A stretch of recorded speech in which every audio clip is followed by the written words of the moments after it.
বাজারের ব্যস্ত রাস্তার পাশে সারদা দেবী বসেছিলেন তার ছোট্ট ঝুড়ি নিয়ে।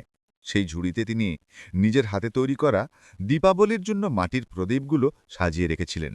কিছু সাদামাটা, কিছুতে রঙের ছোট ছোট নকশা করা। ঠিক তখনই হালকা হলুদ রঙের স্যুট পরা এক তরুণী একটি সাধারণ গাড়ি থেকে নামলেন। তিনি আর কেউ নন, এই জেলারই জেলা প্রশাসক ডিএম কাব্বা কুমারী, যিনি দীপাবলির জন্য মাটির প্রদীপ কিনতে এসেছেন। ভিড়ের মাঝে কাব্বার চোখ পড়ল রাস্তার ধারে বসে থাকা সেই বৃদ্ধার দিকে, যিনি রঙিন প্রদীপ বিক্রি করছিলেন। কাব্বা তার কাছে গিয়ে হাসি মুখে বসে বললেন, আম্মা, এই প্রদীপগুলো কত ধরে দিচ্ছেন? বৃদ্ধা এক মুহূর্ত কাব্বার দিকে তাকিয়ে দেখলেন।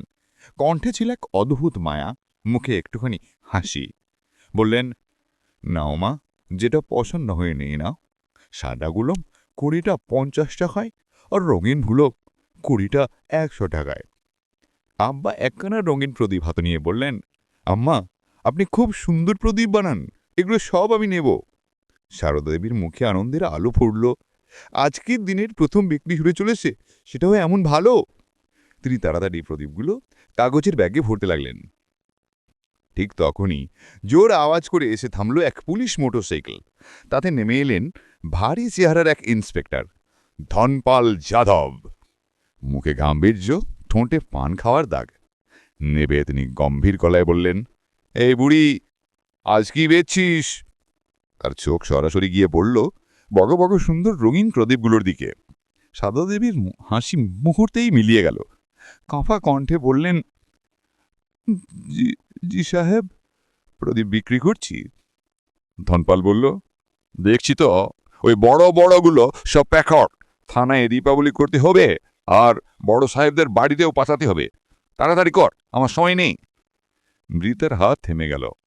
একটুই ছিল কারণ সবচেয়ে সুন্দর প্রদীপ, 2 দিন লেগেছে রূপ বানাতে। ধীরে বলে উঠলেন, সাহেব, এগুলোর নাম 500 টাকা। ধনপাল জোরে হাসি উঠল, যেন বড় রসিকতা শুনেছে। টাকা? আমি তোকে টাকা দেব? ভাগ্য ভালো যে তো আর জিনিস নিচ্ছি, না হলে টোকরিটারি ফেলে দিতে হয়। বলে গেছিস নাকি আগের বারের কথা? বৃদ্ধার চোখ রিজে গেল। আগেও সেদিন ধনপাল তার সবজির ঝুড়ি উল্টে দিয়েছিল, কারণ তিনি দাম চেয়েছিলেন। সবকিছু চুপচাপ দেখিতেছিলেন কাব্বা। তার ভেতর ক্ষোভে আগুন জ্বলেছিল। যিনি জনগণের রক্ষক, সেই পুলিশ আজ এখন গরিব বৃদ্ধাকে এভাবে অপমান করছে। বৃদ্ধা কাঁপা হাতে প্রদীপগুলো ব্যাগে ভরে দিলেন। ধনপাল ব্যাগ কেড়ে নিয়ে মোটরসাইকেলে উঠল। সাহেব, আমার নাতি অসুস্থ, ওষুধের টাকাও নেই, কিছু টাকা দিন না সাহেব।